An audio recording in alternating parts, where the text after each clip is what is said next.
নমস্কাৰ বন্ধু বান্ধৱীসকল এলপি আৰু ইউপিৰ 5500 পদৰ নিযুক্তিৰ সম্পৰ্কত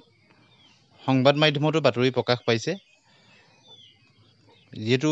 যোৱা বছৰ ডিসেম্বৰ মাহতেই বিজ্ঞাপন প্ৰকাশ পালে আৰু বৰ্তমানেও মেধা তালিকা বা প্ৰভিজনাল মেৰিট লিষ্ট অথবা ফিজিক্যাল ডকুমেন্ট ভেৰিফিকেশনৰ কাৰণেও নটিফিকেশন প্ৰকাশ পোৱা নাই কিন্তু বিটিএডিৰ ক্ষেত্ৰত ফিজিক্যাল ডকুমেন্ট ভেৰিফিকেশনৰ কাম সম্পূৰ্ণ হৈ গৈছে গতিকে এই প্ৰসংগত সংবাদ মাধ্যমত কি বাতৰি প্ৰকাশ পাইছিলে সেই তাৰ অডিও ক্লিপটো আপোনালোকক শুনাব বিচাৰিছো আপোনালোকে বন্ধু বান্ধৱীলৈ ভিডিওটো শ্বেয়াৰ কৰি দিব লাইক কৰি দিব আৰু এনে ধৰণৰ শিক্ষামূলক বাতৰিৰ কাৰণে আমাৰ চেনেলৰ লগত সংযুক্ত হৈ থাকিব আহকচোন সংবাদ মাধ্যমত কেনেদৰে বাতৰিটো প্ৰকাশ পাইছিলে আপোনালোকে শুনি লওক এবাৰ বিজ্ঞাপন প্ৰকাশৰ প্ৰায় 7 মাহে হ'ল কিন্তু আজি পৰ্যন্ত সমাপ্ত নহল নিযুক্তি প্ৰক্ৰিয়া কি হ'ব 5550টা শিক্ষক পদৰ ৰাজ্যৰ প্ৰাথমিক বিদ্যালয়সমূহত খালি থকা শিক্ষকৰ পদ পূৰণৰ বাবে প্ৰাথমিক শিক্ষা সঞ্চালকালয় যোৱা বছৰৰ ডিসেম্বৰ মাহতে প্ৰকাশ কৰিছিল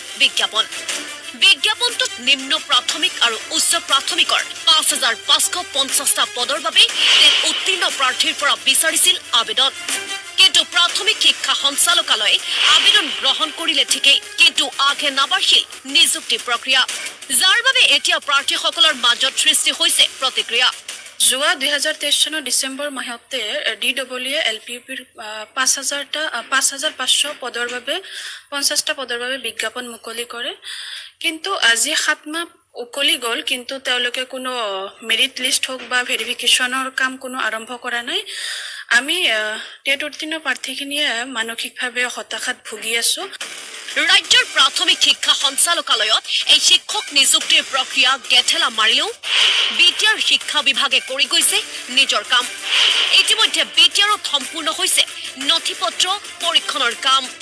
আমাৰ বিজ্ঞাপন প্ৰকাশৰ পাছতে বিটিআৰতো ঠিক একে শিক্ষকৰ কাৰণে বিজ্ঞাপন প্ৰকাশ পাইছিলে কিন্তু তেওঁলোকৰ তেতিয়াই ভেৰিফিকেশনৰ কাম আৰম্ভ হৈছিল কিন্তু পিছৰ পৰ্যায়ত নিৰ্বাচনৰ বাবে কোড অফ কণ্ডাক্ট যেতিয়া আৰম্ভ হ'ল তেতিয়া তেওঁলোকৰ ভেৰিফিকেশনৰ কাম বন্ধ কৰি ৰখা হৈছিল আৰু আমি তেতিয়া আশা কৰিছিলো যাতে আমাৰো সাগে কোড অফ কণ্ডাক্ট শেষ হোৱাৰ পাছতে আমাৰ প্ৰচেছখিনি আৰম্ভ হ'ব কিন্তু আজি পৰ্যন্ত আৰম্ভ নহল বিটিআৰত আকৌ আৰম্ভ হৈ গ'ল এই সন্দৰ্ভত আমি শিক্ষামন্ত্ৰী মহোদয় আৰু বিভাগীয় কৰ্তৃপক্ষক আমি কেইবাবাৰো যোগাযোগ কৰিছো কিন্তু তেওঁলোকৰ পৰা আমি কোনো ধৰণৰ সুনিশ্চিত উত্তৰ নাপাওঁ মুখ্যমন্ত্ৰী ডক্টৰ হিমন্ত বিশ্ব শৰ্মাই লোকসভা নিৰ্বাচনৰ পূৰ্বে 2024 জুলাই মাহৰ ভিতৰত এই প্ৰাথমিক শিক্ষক নিযুক্তি প্ৰক্ৰিয়া সম্পূৰ্ণ হ'ব বুলি প্ৰতিশ্ৰুতি দিছিল কিন্তু শেহতীয়াকৈ মুখ্যমন্ত্ৰীৰ স্থিতিত শংকা প্ৰকাশ কৰিছে একাংশ প্ৰাৰ্থীয়ে আমি যোৱা কেইদিনমানত দেখিবলৈ পাইছো আমাৰ সন্মানীয় মুখ্যমন্ত্ৰী মহোদয়ে নিশাৰ ভাগত এটা লাইভ যোগে তেওঁ প্ৰকাশ কৰিছিলে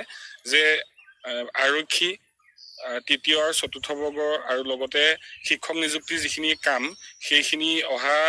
মাৰ্চ মাহৰ ভিতৰত মানে 2025 বৰ্ষৰ মাৰ্চ মাহৰ ভিতৰত তেওঁলোকে সম্পন্ন কৰিব বুলি তেওঁ প্ৰকাশ কৰিছিলে কিন্তু ৰাতিপুৱালৈ আমি যেতিয়া দেখিলো এখন তেওঁ লিষ্ট প্ৰকাশ কৰিলে তাত পুনৰ 13000 শিক্ষকৰ পদ মুকলি কৰাৰ কথাহে তেওঁলোকে সদৰি কৰা দেখিবলৈ পালো গতিকে আমি এটা অনিশ্চয়তাত ভুগিছো যে আমাৰ যিখিনি বিজ্ঞাপন প্ৰকাশ পাইছিলে সেইখিনি কি হ'ব প্ৰাৰ্থীসকলৰ এই প্ৰতিক্ৰিয়াৰ পিছত প্ৰাথমিক শিক্ষা সঞ্চালকালয়